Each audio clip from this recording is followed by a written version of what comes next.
요한 1서의 말씀입니다. 사랑하는 여러분, 우리가 그분에게서 듣고 이제 여러분에게 전하는 말씀은 이것입니다. 곧 하나님은 빛이시며 그분께는 어둠이 전혀 없다는 것입니다. 만일 우리가 하나님과 친교를 한다고 말하면서 어둠 속에서 살아간다면 우리는 거짓말을 하는 것이고, 누가 죄를 짓더라도 하느님 앞에서 우리를 변호해 주시는 분이 계십니다. 곧 의로우신 예수 그리스도이십니다.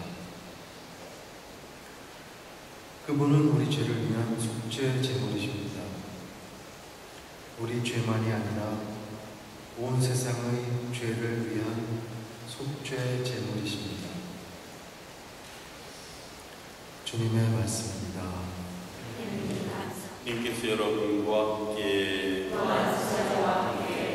마태오가 전한 거룩한 복음입니다. 박사들이 돌아간 뒤 꿈에 주님의 천사가 요셉에게 나타나서 말하였다.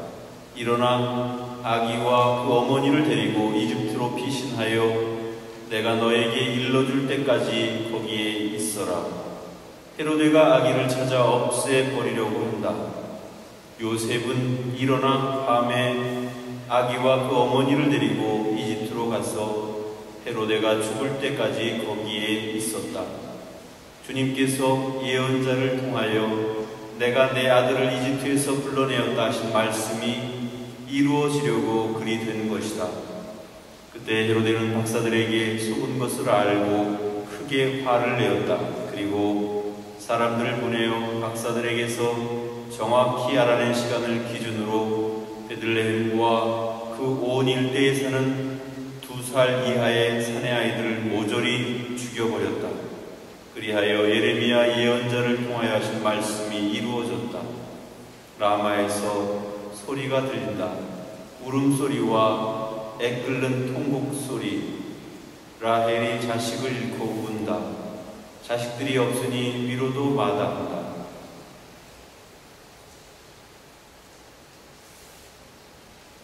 주님의 말씀입니다. 그리스도님 찬미합니다. 예, 오늘은 좀 특이한 그런 주일인데 죄 없는 아기 순교자들 주일입니다. 그래서 우리가 방금 전에 읽은 복음에서처럼 예수님께서 이렇게 태어나셨는데 헤로데가 그 동방박사들에게 일러서 동방박사들을 어떻게 좀 잘 설득을 해서 예수님을 제거하려고 했는데 동방박사들이 하느님의 그 지혜를 따르는 사람들이었기 때문에 그 사람들은 그 하느님의 뜻대로 헤로데를 피해서 다른 길로 돌아갔다. 나중에 그 사실을 안 헤로데가 아마 팔팔 뛰었겠죠. 그리고 나서 한 일이 베들레헴과 그 일대에 있는 아이들, 그 중에 누가 예수인지 모르니까 2살 이하의 아이들을 전부 다 죽였어요. 그래서 온통 그 울음바다, 애끓는 소리, 슬픔의 그런 장면을 만들었는데 사실 그런 것 같아요. 예나 지금이나 권력의 눈이 멀고 권력을 지키려고 하다 보면 사람들의 목숨 따위는 그렇게 안중에도 없는 것 같습니다. 그런 의미에서 우리는 오히려 사람에 대한 생명에 대한 존중, 이런 것들을 우리가 다시 한번 생각해 보아야 될 것 같습니다. 헤로데는 옛날에만 있었던 것이 아닙니다. 오늘날에도 또 다른 의미의 헤로데가 있습니다. 우선 그 아이가 필요 없다고 자신들의 편리에 의해서 낙태를 시도하는 그런 수많은 무책임한 사람들, 그 사람들이 바로 헤로데인 것입니다. 그래서 낙태를 원하는 본인은 1차적인 책임이 있고 또 그 낙태를 방조하는 사회적인 분위기, 특별히 의사들이 법을 어겨가면서 낙태를 시술했을 때 그 책임은 의사들에게도 있는 것입니다. 그런 의미에서 오늘날의 헤로데는 그 낙태를 감행하는 그 본인, 그리고 그 낙태를 불법적으로 시행하는 의사들, 이런 사람들이 또 다른 의미에서의 헤로데라고 볼 수 있습니다. 그러나 헤로데는 거기에만 있는 것이 아닙니다.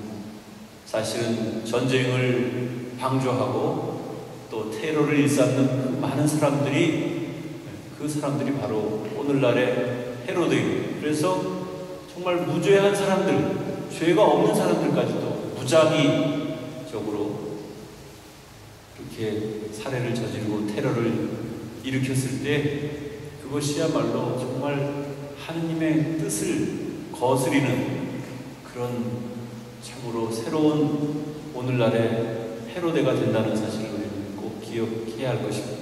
그리고 하나님께서 원하시는 것은 이웃 여하를 막론하고 평화지, 사랑이지, 싸움이 아니라 어떤 이유로든지 폭력이라든지 무력이라든지 그런 것들은 어떤 이유로든지 그것은 용인받을 수 없는 그런 일입니다. 특별히 어떤 종교적인 이념을 걸고 종교 전쟁이라고 이야기를 하고 또 뭐 성전이라고도 이야기하고 또 무슨 그걸 갖다 오늘날에 뭐 순교라고 이야기도 하는 그런 사람들, 이슬람 쪽에 그런 사람들도 있고, 그런데 어떤 명분을 들어서라도 사람의 목숨을, 죄 없는 사람의 목숨을 앗아가는 것은 그건 살인이지 순교가 될 수가 없습니다.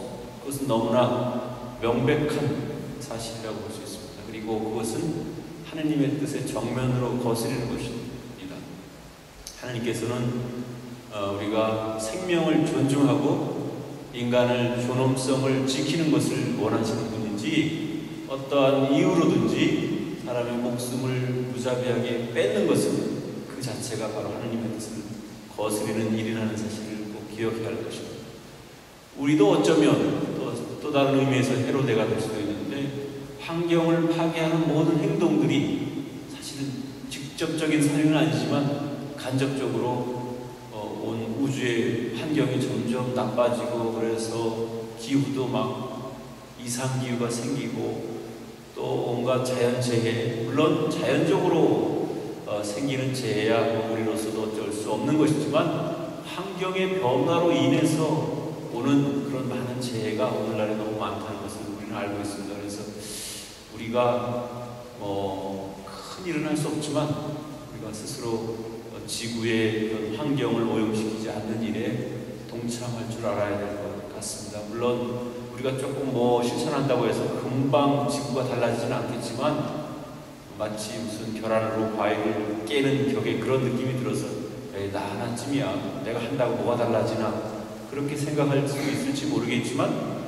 바로 나부터 시작하지 않으면 결코 변할 수 없다는 사실을 우리가 꼭 기억해야 할 것입니다. 그래서 큰 일이 아니라 작은 일부터 내가 실천할 수 있었으면 좋겠고, 특별히 우리가 손쉽게 실천할 수 있는 것은 이웃의 어떤 명예를 손상시키는 그런 거짓 증언이나 또 거짓말들, 그런 것들은 또 이웃을 이렇게 좋지 않게 이야기하는 모든 것들도 간접적으로는 생명을 존중하지 못하는 그런 행위라고 볼 수도 있을 것 같습니다. 그래서 오늘날에도 헤로데가 판치는 그런 세상인데 적어도 나 자신만큼은 그 헤로데의 대열에 끼지 않는 그런 사람이 될 수 있도록, 그래서 하느님의 진정한 뜻인 사랑과 평화를 이 세상에 유지하는데 또 가져오게 하는데 일익을 담당할 수 있는 그런 우리 자신들이 되어야겠다는 그런 결심을 오늘 우리가 해봅니다. 특별히 무죄하게 죄 없이 죽어가는 아이들, 또 죽어간 아이들 위해서 기억하면서 오늘 그 무죄한 어린이들, 그 순교자들이 하느님의 나라에서 영원한 안식을 얻도록 우리가 미사 중에 기도를 봉헌해 주면 좋겠습니다.